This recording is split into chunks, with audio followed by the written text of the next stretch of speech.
Good morning, everyone. So in this video, we're going to talk about the list I'm going to run for the two lunch meets that are going on right now. So we're post the finals. I did end up losing in the top 8 to iHawk and stuff. That was a good game. If you guys got to see it, it's on Barcats, Twitch, and YouTube. I'll probably do a review of it, just get some thoughts. I have some thoughts of what I could have done better and maybe from a broader strategy-wise. But it was a good game. I had fun. Unfortunately, didn't get through it for the convo, so the finals are going to be some CGR and web stuff, and maybe iHawk on certain scenarios. But that list I played against was mainly a webs one. And so in this video, I'm going to talk about a couple changes I make, things I'm testing, and then I think there are some general Convocation thoughts, or at least things I want to get better at, that I'll mention on. So let's just start with the list itself. So I think my 10 has changed a little bit from the last video. I think the only things are Magic and Zemo. So I took out Mordo. To be completely fair, I don't use threes. I don't use Convocation threes almost ever. I think in the last, I've got a lot of games recently. I think in the last like 15 Convocation games, I've never used a three. That's not Lizard. And so I don't know how much this is going to matter, and so that's why I'm kind of testing it just to see. I think there are some point values where I have to take threes, or potentially have to. Like at 17, it's kind of difficult. Like you can run Strange, Voodoo, Wong, and 6 more points of stuff, so you could take 2 threes. It could be like Magic, Baron, Zemo. But then if you do that, I will say I play Convocation in a way that, or at least my thought process is, I'm not saying it's a great way, that the actual Convocation models, I want to minimize how many I take. Like I'm taking max splashes. Like I can't see myself going, and maybe one day I can, like 4, again, a 5 wide is probably the best example, because otherwise it's always going to be, if it's 6, it has to be 4 and 2. If it's 4, it has to be 3 and 1. So it's really the 5 wide, 3 and 2. I don't think I'll ever go 4 and 1. Meaning 4 Convocation, 1 splash. I think I'd always go 3 Convocation, 2 splashes. Just because at that 17 value, if you're gonna go 5, 4, 2, 3, 3, would you rather take, like in this sense, it would be Strange, Voodoo, or Ancient One, Wong, Lizard, Zemo, or Magic. But then if you're gonna take Magic, like, do you just change Voodoo for Rhino? Because I think Rhino is probably better than Voodoo in most cases. Not all. I like Voodoo a lot. Don't get me wrong. But just as an example, like I like Rhino a lot too. In Convocation, stuff like that. So and then like you can get into weird spots where it's kind of hard to take. Can you take? No, 17 is so like impossible to take. Without another 2, I can't take Ultron at 17, which kind of sucks. But I have to learn to live with not being able to use him every game. But I like playing him. And then Zemo, I dropped Dynamo. So here's my thought process there. And he might go back in. I don't think this spot is going to be. It's a super flex spot. So like I have no real like, is Zemo the one or not? I don't know if I need this many threes. I just don't know. And the reason being, because at 17, at 17 you can go 4, 4, 5, 4. So you could run Strange, Voodoo, Ancient One, like Rhino or Bill, for example. And I haven't done that yet. So what I'm really trying to do in this so I'm in 2 lunch meets, and I'm using the same exact list.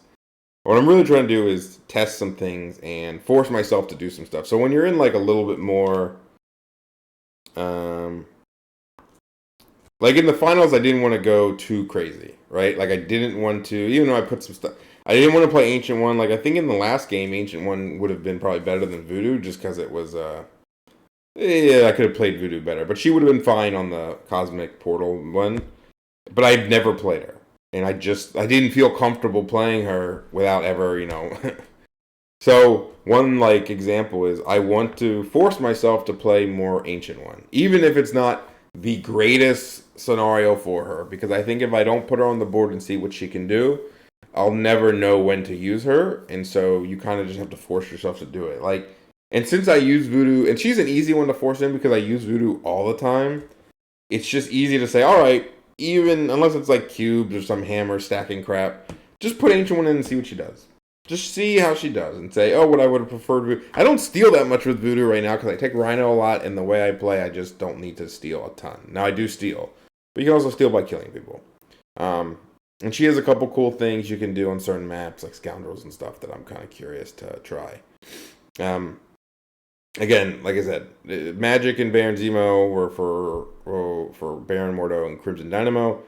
I dropped Dynamo because I had demons in my secures because I had a really cool 19 that I thought was really strong on it. Who was it? It was Strange Wong, Voodoo Bill, Dynamo. Yeah, that. Just, 2 immune to incinerate, the Beam Master, Wong to sit on a back point, and Strange just to be annoying. Like, it just, nothing special. You take Bill and Dynamo on an E, and you say, and I just happen to have another good incinerate, plus, like, damage, long-range people. I just thought it was a good list for it. My reasoning was, if I have demons in my secures, if I'm getting it, a lot of the times it's because I'm picking my secures, and if the enemy had extracts weren't 19s, like, they didn't have to pick 19. Now, they could. It just didn't come up a lot. But if they don't pick 19, I don't have, at least in my opinion, had a great way to put Dynamo in there. Maybe I'm overselling it. Like, at 17, it could be, well, then you can't have Voodoo if you do that. Well, you could do Ancient One, Voodoo, Dynamo, Strange. Maybe that's fine. Maybe there were ways. He might go back in. We'll see. But it didn't come up enough. Like, he was very much a, oh my gosh, not oh my gosh, but a very, very situational 19 demon is the only time I'm really playing you. Maybe on Gamma. Maybe if I got Gamma more. Yeah, I mean, he might go back in. But at this point, I'd either want to test, like, do I really need him? Or, because my other thing is I think Ultron can be pretty good on Ease too, because he has the bow, he has, you know where they're going to be, his grunts, everyone's kind of pile up for his grunts.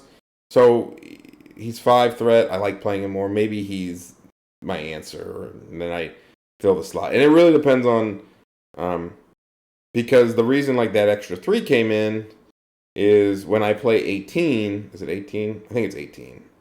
And I would play like Strange Voodoo, Wong, a 4 like Rhino, and a 3. Lizard was usually my other go-to slot at that 3. Yeah. And he's good, and he's very good in combo. I'm not denying he's good, but there are times where like I don't need just a potato to hold a point. I want somebody to do stuff. And so Zemo was like my answer, quote unquote, there.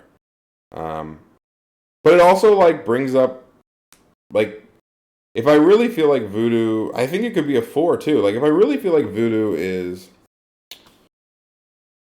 I don't know what the word is, because you're thinking of like I like Rhino a lot. I don't even love Bill that much in Convocation. He's fine.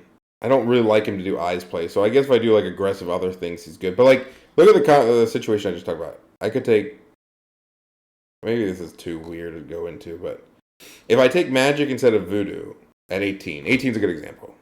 Let's say your Convocation are Strange, Wong, Magic. And so Magic fills that role of like where Lizard or Zemo would be, but she's affiliated, which means I get an unaffiliated 4, which means I could take, I'm already taking Rhino, but now I could take Bill, or I could take another 4 if I found another unaffiliated 4 that I thought really fit Convocation. So that would be a nice 18. And then at 19, you can upgrade that 4. Like, okay, this is actually a pretty good thought process. Because when you have, like I told you, when I run 5 wide, I like to run 3 Convocation models only. Strange, I always play Strange right now. Like, we'll put it on the list of things I need to get better at. I always play Strange. If my 11 core is Strange, Wong, Voodoo, playing a 5 can be difficult under. But I could play a 5. I could play Ultron at 18 at that point. Because you take Strange, Voodoo, or Strange, Magic, Wong, Ultron, 3. right? That could be, I think I did that. No, I didn't do that. I did that at 19. At 19, that 3 could become Rhino. I mean, that's a strong 19. Because I already like my 20, which basically then turns Magic into Voodoo, right? So I'm already starting to think that I really need to play Magic more just to see how she does. And the reason I kind of pick her over Mordo right now is I feel like, and maybe I'm playing Mordo wrong. So, maybe that you play Mordo by running him up and just being like, you're going to die, you're a piece of shit. You're going to get damage, you're going to fund books, you're going to fund Plains of Podok, you're going to be annoying. But I think as like a little bit of a back point sitter, I'd rather have Wong do it. And I don't want them both sitting back there. So I think that's a flex spot, but I think I should start taking a 3 in combo more in some of these situations to get better splashes in. Again, I don't think Voodoo is bad, but if you're going to take Rhino, I don't think I always need like 2 steals and shit. He's probably the one that just does fine. Like, it's really my other guys, I think, carrying the game. And I think that, again, I think he's good. I just want to try. So this could be a spot of another 4 again. Maybe not even Dynamo. Maybe another 4.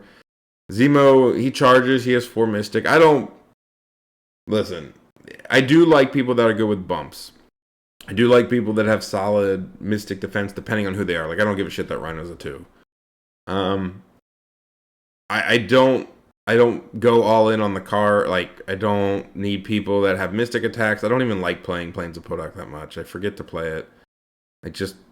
I play Convocation because I think Bump is amazing, and I think that Doctor Strange is super cool. And Wong I think is really good as well. And so I'm not like all in on all their cards, or I'm in on their leadership, and I'm in on Strange being really good. And then it just so happens that Strange Wong gets you most of the way there. You have some flexibility with the leadership stuff. And that's really where I'm at right now. Of course, I can get better at that and see. So I really, it's nice that Ultron is good with books, and I think books are good because keeping Strange alive is good. And Magic is really good with books too. So, and I think having like a team, that's another thing with Magic that's kind of nice, and even Zemo, having a team that's good with books, like having more than just 2 models that benefit from it is kind of nice, because when you turn it on versus the teams that are physical, like they don't have any options on who to attack. Anyway, I think Magic could be good, but that's where I'm thinking. So now I'm even thinking Zemo could be replaced if I play Magic more and then use this slot, which was basically it's upgrading Voodoo, upgrading air quotes, changing Voodoo to another 4 that's maybe more aggressive, because I already got a steal with Rhino. Anyway, that's the changing characters.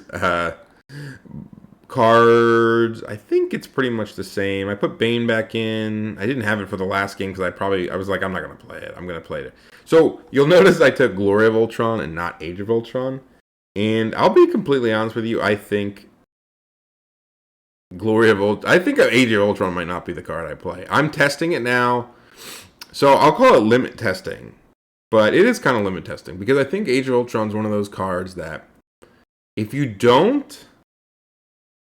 play it, it'll probably never come up. Most likely. And I play my Ultrons hyper aggressive. Maybe in the iHawk game I didn't have it. Maybe in the iHawk game I wouldn't have had to bump back as much as I did. And I could just bump him in. But then I was scared of the spender not giving me power. And then you can't spend your power when it's your turn. Like, there's stuff there where I'm not a huge fan of it. That being said, you're probably never getting it off unless the person doesn't realize you have it. And so the question is, if you don't have it, are you dying that much to where you're like, I wish I had it? And then you're taking it as insurance that they don't attack Ultron. But my counterpoint to that is, I want people to attack my Ultron to at least some extent so that I can get power. I have Wong to heal him. He has bump. I have books. Like, I want power. Sometimes when people put like 4 damage on Ultron, I'm like, hell, let's fucking go. I'm about to blast you back with all the shit I can do. In Glory of Ultron, I don't think it's a turn 1 play, but I think there's plays where like you can set up pretty much something where the enemy is just like in a pickle or just in a bad spot where you're like, all right, I'm going to take a power from you. Either you're going to take 1 damage now. You set it up for like where the damage really matters. Because if you think about it, if you can move your grunts to hit 3 people, say spider foes, or spiders, little Spider-Man guys, you hit 3 people. All right. them losing power is usually not good, depending on what it looks like. So they usually don't want to, especially if their things are online. So that could be good. One like a black cat that has 2, and you're like, I'm gonna steal your power. Do you want to? And then the second one is if they do choose the damage. First off, if you get the power, it's not really about them losing power. It's about Ultron gaining power. So when Ultron has a lot he can do. I mean, he can easily spend 13 power in an activation if he had it. Right? Spender, throw, bow. Easily spend it and do a ton of damage. At least easily spend like 9 power. So you're either going to give Ultron power, so that's 3 power for Ultron, or you're going to take damage. And if you're a 5-point model, so the grunts could be attacking, depending if they had to move. You could do something like this, depending, like this is like a crazy scenario, but you could do it. Your grunts are within range of a couple people. You shoot, you walk in range of 3. You play this card. They all take damage. You do a spender, and you throw whatever it is, and you kill your grunts. They all take another damage, and whoever you threw takes more damage. Maybe if you're close enough with Ultron, your pulse does damage to them. Your grunts are dead. You throw a piece of terrain, your grunts come back. Either you throw the piece of terrain, I think this is legal, they're ruling on it. I think you can throw the piece of terrain at your grunts that are spawned, because I think there's a timing window between terrain and throw to where you put the grunts, so you can put the grunts in the middle of the terrain throw. And all of a sudden you've done like 4 AoE damage. And maybe you hit somebody with terrain, and then if you have another spender, you kill your grunts again with that. Like, you could double kill your grunts, play this card, do AoE from Ultron, and throw terrain, and bow if you need to put somebody in a certain position. And when the grunts die, you're getting more terrain. I mean, you would have gotten, like, depending if the power it went through or not, like, you could be getting 4 or 5 power from this. And that's not, like, it sounds, like, intensive, but it's not that crazy of a sequence to go. Like, you might only have to start with, like, 6 power to do this, maybe 5. And so I think this card, like, and when I played it originally, I was like, this is a turn 1 card where you're going to run across the board and, like, mess with them. And I'm like, it's not good. But I think you can set up a really thing where, like, you're about to do a lot of damage where you really got to make them think. Because if they fund your power, like, that's great. Like, think of it that way, right? If this card said, deal 1 damage to every enemy within range of Ultron or the grunts, is it good? You'd probably say yeah, right? Chip damaging people is great. If this card said, sap 1 power from everyone within Ultron and that,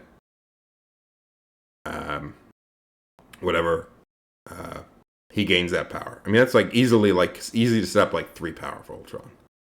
You probably if there's a card that said give Ultron 3 power, you'd be like, oh hell yeah, that's great. The enemy gets a little bit of a choice. That's what kind of makes it suck. But if the choice is good either way for you, if you're either doing mass damage or, like, you just take it. Like, if it's usually half and half or something. Because there's people that don't want to take damage. Turn 1 people might be like, I'll take the damage and heal. Who knows where the fight's going to be. But I really like that card. I'm curious about it. Now, I force Ultron a lot. I'm going to try to still. I'll see if he dies. If he gets fucking murdered and murked, maybe I put the Age of Ultron back in. But I think here's my little dirty secret. And I played Ultron a lot. And you've seen I played him in every stream game in top cuts, and he did great every game. I think the key to playing against Ultron is not to attack Ultron most of the time. But it also depends on how your opponent plays him. Like, I understand if he gets in the middle of your shit, you got to do something, right? He's just 4/4/5 tanky, can't be pushed by Mystic and Super. Like, it's tough. Don't get me wrong, but I do not want to give that guy power. And so, I think Age of Ultron just doubles down on something you already don't want to happen. Or the enemy doesn't want to do as much. I have a theory that there are some models out there, I think I made a video on this. Or I've made a couple of videos that I have not posted and might not ever get posted. So I might have talked about this somewhere else. That there are some models that spend power super well. There's some models that you could see them on 10 power and you'd be like, I don't give a fuck that you're on 10 power. Like Lizard Spender is whatever, right? 7 dice and bleed slow. Sure, it's not bad. But Like Lizard on 10 power, you're not going like, oh wow. You're probably going like, because he likes to move, throw. He even has a push on his tail wave. Like the spenders, whatever. Unless you're trying to chip somebody out. Lizard on 4 power is probably good as Lizard on 5 power or 6 power or 7 power, right? Okay, you kind of get what I'm saying. And of course, he's a 3 threat compared to Ultron's a 5 threat. Probably not the best example. But like Ultron with power, buddy. Like this is some. I should have had this up while I was talking about him. This is some bullshit. If he has power, he's some bullshit. So like he's not untanky enough to where like you can reliably like one shot him off, especially with like bump and sacrifice and long healing and stuff. So anyway, that's the big difference. Is I'm taking Glory of Ultron. That's it. Secures. So because I have a lock in, I was messing around with secures a lot because of I could change it for finals and stuff. So I've gone back to ones I kind of want to play just to see. So I put back in Scoundrels partly because I just think we're fine on it. I think Ultron's fine on it despite his grunts needing the leadership. You have bows, you have steals, you have people that can get to the back. Strange can move people. Yeah, sure, does cover suck a little bit, but you could cover too. I don't know. Like, I get that. I get the argument, but at the same time, like, we have cover. We can move people. We can get up there in their face and down our cover, teleport them off. And I like 20. I put Riots in there. So Riots and Infinity are more because I've been claimed, people have told me we're good on 19 or sorry, good on D maps, and I have been playing. I've played a couple of D maps recently and done well, but I want to practice them more, and I want to see it for myself. I don't love the point value. I'll be honest. I've talked about how I don't love 17, but I mean you don't have to pick 17. The enemy doesn't pick 17. So I'm curious. I want to play more D maps. Is really it's honestly the reasoning. I dropped it. I dropped the intrusions because I've played against it like twice in the cuts games, and it doesn't feel as good for me as maybe my opponents taking more aggressive things. So I feel like it takes away a little bit of our advantage of how like we can teleport people away and we have good mobility because now you like teleport the enemy and they can just go through a portal and get across the board and smack you. So yeah, I'm done taking that, and it's because it's my secure. I'm probably not getting the point value I want all the time. I'll try Infinity. I want to try a B map. It's probably the most basic go-to B map because everyone seems to like it and gaining power is fun. So that's just to try it more. I have no like really big, deep reasons why I'm playing those. I am of course on. And one reason is I really do feel like Convocation should, and most lists should be able to play on most things. Sure, you might not want to see something more than others. So, like, I don't ever want to take Sea of Crisis and be like, I absolutely cannot play this game. So if that is my answer to something, then my answer is I should probably change something in my list. And that's why Dynamo might go back, depending. Extracts, I go for high point extracts. I even thought of doing Virus so I could always have 19. But I mean, we do have a list now that I can take. I can take Ultron at 18. I just always like to play Ultron, guys. You clearly have noticed this. Excuse me. Nothing's. I mean, Senators is like annoying to people. I want to play Senators some more because I have some thoughts on Senators where I think Convo is like pretty good on it, and there are some very specific reasons. I'll go with my one main reason now, or a couple reasons. One is a lot of times on like B's and D's, like you can pick up the outside Senators, and if they attack, like the theory is like you can only move once, so that kind of sucks. So if you pick it up, you get attacked and blah blah blah blah blah blah blah blah. But like on B maps, for example, you can pick up the outside Senators and bump back to the secures if they attack you. And that's pretty good, I'd say. If it's on an F map, the secures and the outside Senators are close enough for so it'd be Scoundrels in this case. you're close enough to pick up, assuming there's no terrain in the way, you can pick up the senator in one move and be on the extract if you have somebody to shoot. So it does depend a little bit on like who's there to like shoot. I'll give you my best example is Strange. So Strange with an extra power from Wong. Let's say a D map, right?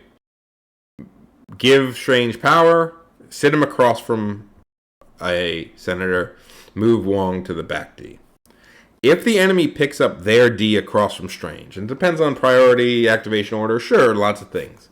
So I guess the first thing to note is a medium base mover can pick up a senator, but he is over 3 range from somebody picking up a senator on the other side.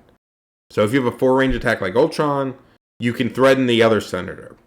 So that means Strange can't threaten the other senator, but Strange can teleport and threaten the other senator. He gets enough range to land on his senator and threaten somebody who picked up the other one.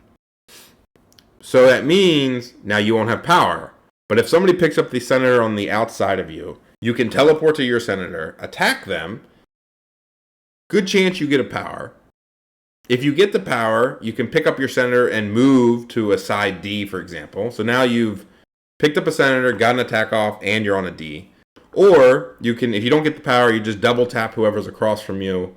Maybe they have because they're going to have a senator, and you should, with 5 dice pierce rerolls, get a damage to pick up your own senator. I'll take that risk all day, and then you're just there.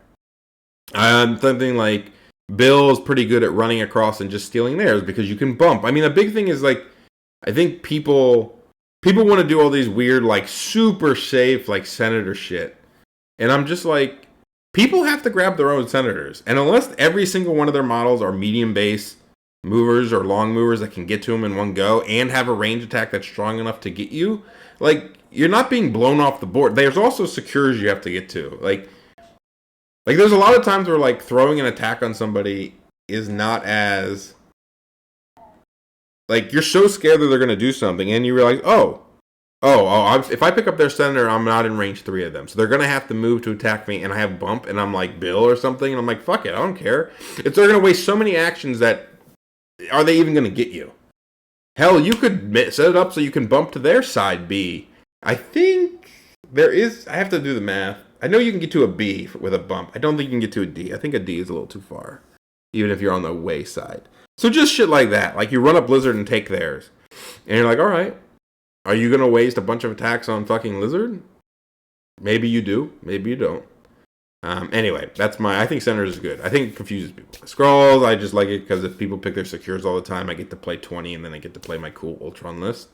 And Hammers, I like the idea of potentially double hammering with Strange. It's good for extract dropping because with like Rhino because it's stackable, or Voodoo because it's stackable. So yeah, nothing too deep there. And just really quickly to finish off my commentary, things I'm looking to get better at and try. I want to try a little bit more Magic and Ancient One to kind of vary my list building up in situational stuff. I want to see if I need that 3-threat Zemo. I'm not even sure yet. I want to, I'm still... Convocation has a lot you can do. Like, a lot of choices. Like, with Wong giving somebody a power, you could give Ultron power. So he can bow somebody turn 1. I usually give... My go-to is give Strange 1 because he can teleport turn 1. Whether he's going to teleport himself and double tap, or whether he's going to double walk, teleport somebody into no man's land off a point. The options are there.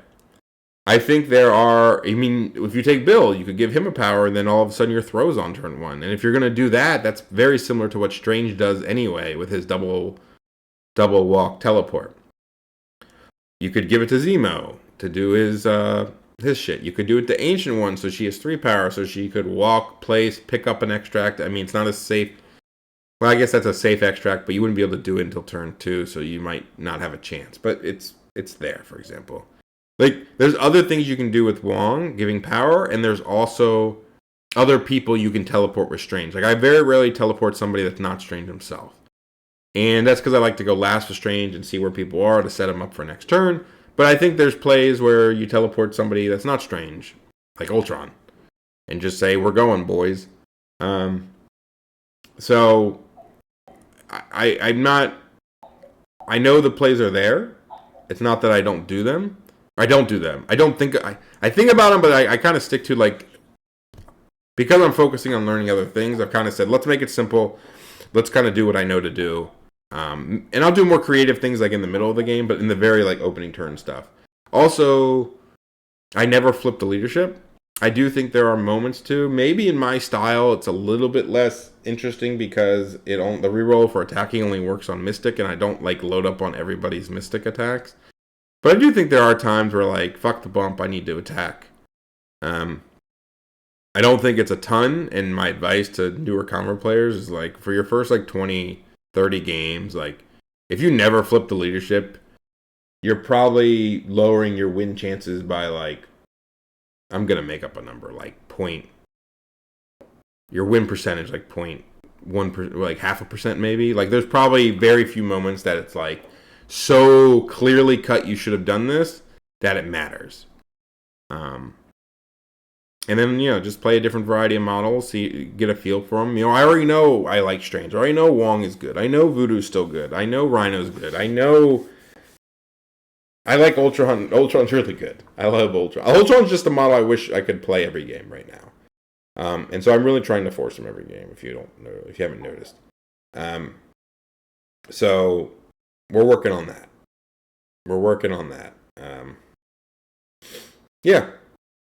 Yeah, those are some of my thoughts, and we'll see how the 2 goes. I'm also going to get 8 more ranked games of Convocation, so hopefully I can try to make the top list. I think I'm almost at 20 games, so I need to play at least this, and I think I have a tournament in December. I think if I play those 2,